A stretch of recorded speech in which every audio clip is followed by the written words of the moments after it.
Before I begin, don't forget to subscribe to my channel for more stories like this. She's your problem now. Those were my mother's exact words the night my sister left her 3-month-old baby on my doorstep and vanished into the storm. She didn't ask if I was okay. She didn't even glance at the tiny child she was abandoning. She simply placed a whole future into my hands, one I never expected to carry, and walked away. 10 years later, those same people dragged me into a courtroom, accusing me of keeping them from the very child they once refused to claim. I sat there holding a sealed envelope they knew nothing about, listening to them lie as if it were the easiest thing in the world. But when I stood to speak, the entire room shifted, because what was inside that envelope wasn't just incriminating, it exposed things they never imagined would come to light. For most of my life, I believed simplicity was a blessing. My world was small in the best way. Quiet, predictable, safe. I spent long shifts working as a pediatric nurse, returned to my tiny one-bedroom apartment tucked into a peaceful part of the city, reheated leftovers, watered my plants, and drifted to sleep with the soft buzz of the radiator in the background. Motherhood was never part of my plans, especially not a version of it delivered to my doorstep in a rain-soaked blanket just after midnight. But life doesn't pause to ask if you're prepared. It simply arrives and waits to see who you'll decide to be. The night Elena disappeared still feels unreal. One moment I was folding laundry while a storm rattled the windows. The next, I was staring at a 3-month-old in a car seat, rain dripping from the canopy, a crumpled note tucked beside her tiny curled hand. She looked impossibly small, so fragile, her breath trembling like she sensed she'd been left behind. My hand shook when I called my parents, begging, hoping for even the slightest sign of concern. My mother answered on the second ring, sighed dramatically as if I had interrupted something trivial, and said the sentence that has stayed etched into my bones ever since. "She's your burden now." My father didn't bother to speak. They hung up before I could say another word. Even a decade later, I still remember the suffocating silence after that call. It was the moment I realized nobody was coming. Not Ross, who left 2 weeks later. Not my parents. No one. It was just me, and a baby with no one else in the world. I didn't sleep for 2 days straight. I learned to warm bottles by watching YouTube videos through tears. At sunrise, I ran to the store with Lily tucked inside my jacket because I didn't own a single baby item. I reshaped my life instantly, completely, and somewhere in the exhaustion and fear, something inside me shifted from duty to love, from survival to devotion. Lily would wrap her tiny fingers around mine and look at me like I was her entire world. And maybe I was. People talk about chosen family like it's poetic, but mine was built through sleepless nights, storms, and quiet promises whispered in the dark. And for 10 years, it felt unbreakable. At least until the day Elena came back. She didn't return with remorse. She returned with a polished performance. It was an ordinary Wednesday. Lily was 9, stretched out on the living room floor building a cardboard solar system, humming in that soft way she did when she felt comfortable. My phone buzzed with an unknown number. I almost ignored it. Almost. "Ruby, it's me."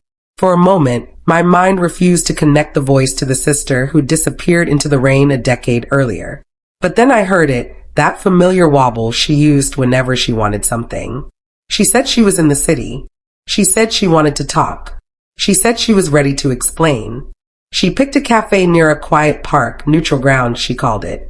When she walked in, I barely recognized her. Sleek hair, soft makeup, clear eyes, not the frantic girl who once abandoned her infant daughter on a doorstep. She looked rehearsed. "I'm sober now," she said, fingers intertwined neatly. 7 years. "I'm glad," I answered honestly but carefully. "I want to meet her," she added. "If you think it's okay." As if she hadn't surrendered that right the moment she vanished. I didn't answer right away. My mind raced through 10 years of stability. Lily's anxiety, the nights she woke from nightmares whispering, "Please don't let them take me." But eventually, I agreed to one strictly planned meeting. Just one. The Children's Museum felt safe, bright, loud, public. Lily held my hand tightly, shy in a way I'd rarely seen. Elena approached slowly, too gently, like someone trying to score points. And when Lily looked up and said, "Nana is my real mom," Elena's eyes filled with tears. I wanted to think the moment humbled her. But humility rarely lasts long for people who always chase shortcuts. Over the next months, Elena eased her way into our lives. Weekly visits, texts asking about school projects, little gifts left on our doorstep. And Lily, with her soft, gentle heart, began to open up. I still didn't trust it, but I didn't want my fear to become Lily's prison. Then one night, after Lily fell asleep, a message lit up my phone. "We need to talk tomorrow. It's important." Signed not just Elena and Grant. It was signed by Grant Dalton, her brand new husband, someone I had never even laid eyes on until the following afternoon, when the two of them sat across from me at my dining table. Their fingers were laced together, both of them smiling like the outcome had already been decided. "We're seeking custody," Grant announced, voice steady and unervingly calm. Elena didn't blink. And in that instant, while Lily's crayons lay scattered between us, something in me snapped into place. This wasn't a reunion. This was a takeover. For a second, I forgot how to breathe.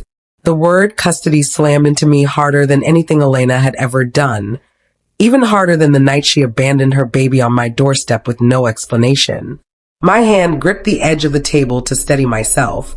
"You can't be serious," I whispered, afraid my voice would crack. "We are," Grant replied, smooth, too smooth. "Lily deserves a traditional family, a steady home, 2 parents." He said it as if I hadn't been both parents for 10 straight years. Elena nodded, her calm rehearsed to perfection. "You've done so much for her, Ruby. Truly. But it's time she comes home." Home. Lily's home was 10 feet away down the hall, her drawings taped to the walls, her tiny shoes lined up neatly beside the door. I didn't argue, not because I agreed, but because Lily was in the living room coloring, listening for every sound. I walked them to the door with a steady expression and a neutral tone. They mistook that for surrender. Later that night, after tucking Lily in, I found her curled on her side, whispering through her sleep, "Don't take me. Don't take me." I sank to the floor beside her bed, resting my hand on her back, feeling her small breath shake. And in that quiet darkness, something inside me shifted. Not a fragile shattering, but the sharp, unmistakable click of a lock sliding into place. A decision. I wasn't losing her. Not to Elena. Not to anyone. 3 weeks later, the letter arrived. A formal custody petition, stamped, clinical, cold. Attached was an affidavit from my parents supporting Elena, accusing me of cutting them off and twisting Lily's understanding of her heritage. Every word was a lie. I stared until the ink blurred. My parents, people who hadn't sent a single birthday card, were now claiming I'd robbed them of a relationship. Collapse doesn't always look like falling apart. Sometimes it's a quiet sinking, a freezing clarity. The next morning, I hired a lawyer.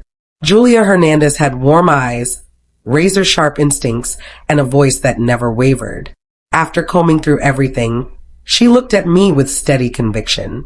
"This isn't about reconnecting," she said. "This is a power move, potentially a financial one." "Financial?" I echoed. Julia nodded. "The timing doesn't add up. People don't come back after a decade by coincidence. We should investigate what they were involved in before they resurfaced." Enter Detective Harris, soft-spoken, meticulous, and disturbingly good at sliding evidence across a table like a dealer revealing cards no one wanted to see. Within 2 weeks, he uncovered 3 gut-punching truths. Grant was drowning in debt. He'd been searching for Lily's biological father for months. And that man, the one Elena never named, had recently inherited several million. Suddenly, everything crystallized. Elena's polished return, Grant's sudden interest, the urgency to seize custody now. Not for love, not for redemption, for money. I stared at the piles of evidence Harris gathered, financial red flags, search histories, messages between Elena and my parents proving they'd been secretly aligned for years. A betrayal wrapped in 10 years of silence. I wasn't crumbling anymore. I was preparing. And when the court date arrived, I wouldn't walk in carrying fear. I would walk in carrying truth. The courthouse smelled of old documents and chilled air, a strange mix that made everything feel sharper, more real. I sat beside Julia, palms damp, the sealed folder between us buzzing like a live wire. Every few seconds, I glanced at the door, thinking of Lily at school, oblivious to the storm cresting around her life. Then Elena and Grant entered. Elena wore a soft blue dress, her hair curled in gentle waves meant to project innocence. Grant strode in wearing a crisp suit and that confident half-smile he used like armor. My parents followed, sitting behind them, hands folded as if they were at a Sunday service, not a hearing they'd helped engineer. When the judge walked in, the air shifted.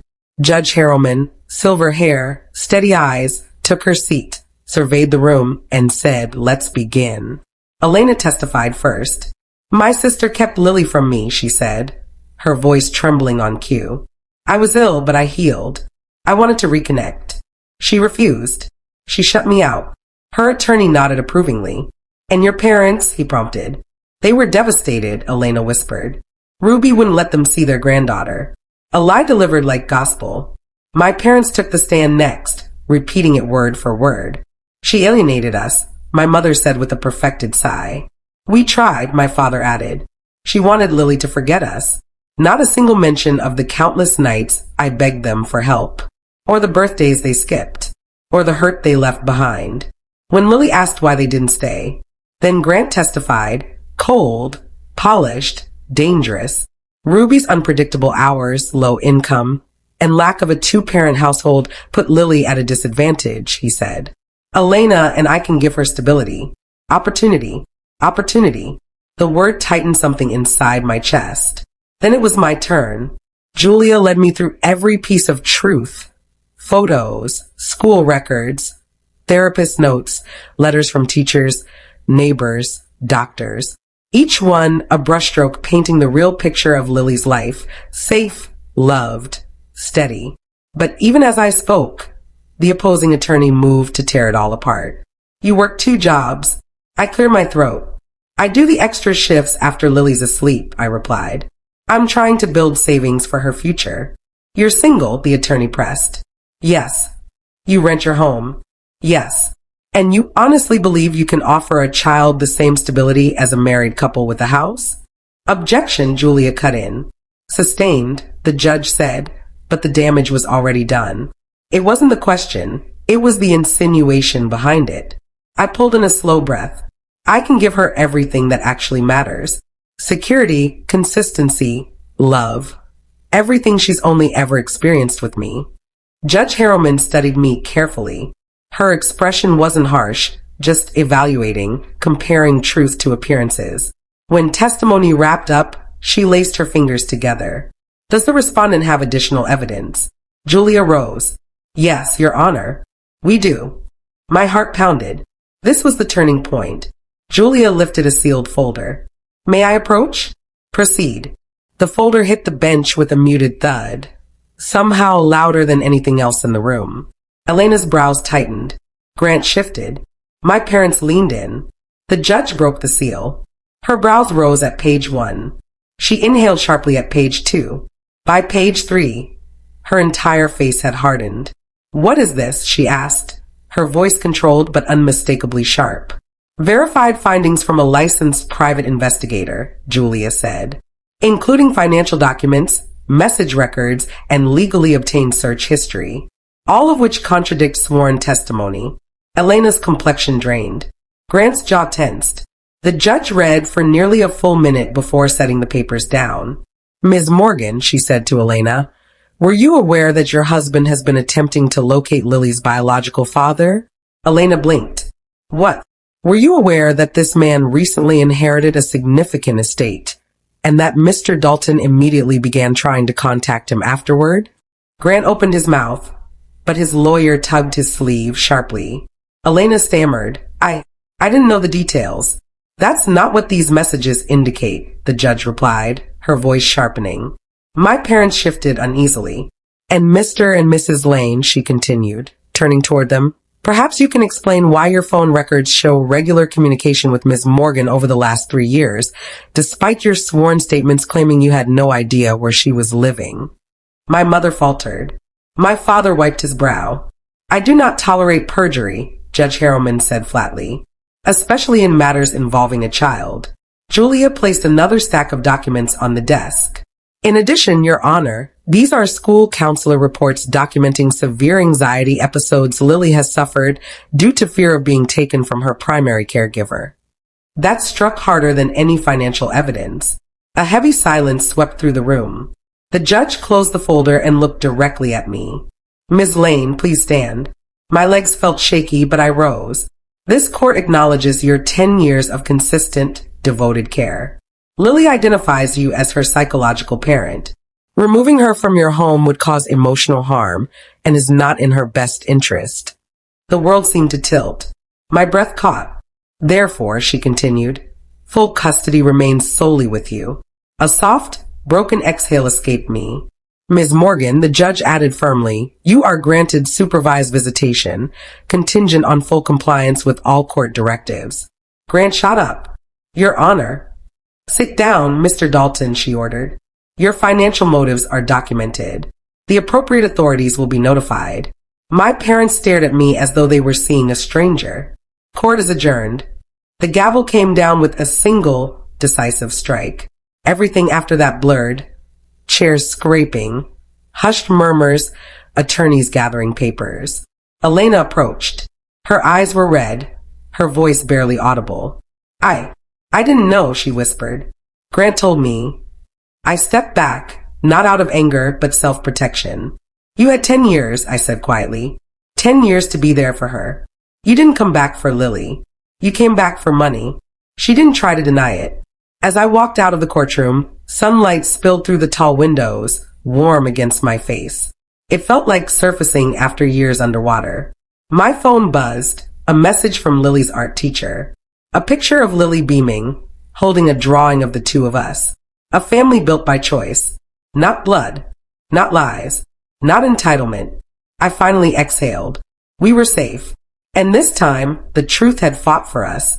The weeks after the ruling were strangely peaceful, like my life was finally settling into its rightful shape. Lily began sleeping through the night. The nightmare stopped. She no longer clung to me during school drop-off. Her drawings filled again with bright colors, sunny yellows, clear blues, instead of the anxious gray she'd been using for months. I met my parents once in a neutral cafe. No shouting, no theatrics, just a calm distance that felt permanent. They wanted access.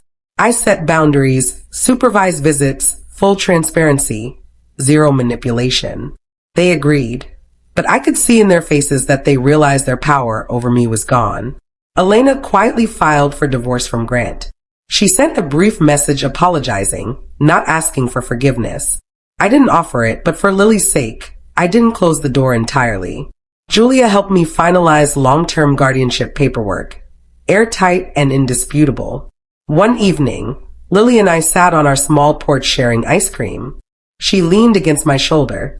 Mom, we're okay now, right? I smoothed her hair and smiled. Yes, sweetheart. We're better than okay. For the first time in months, the future felt open, and ours.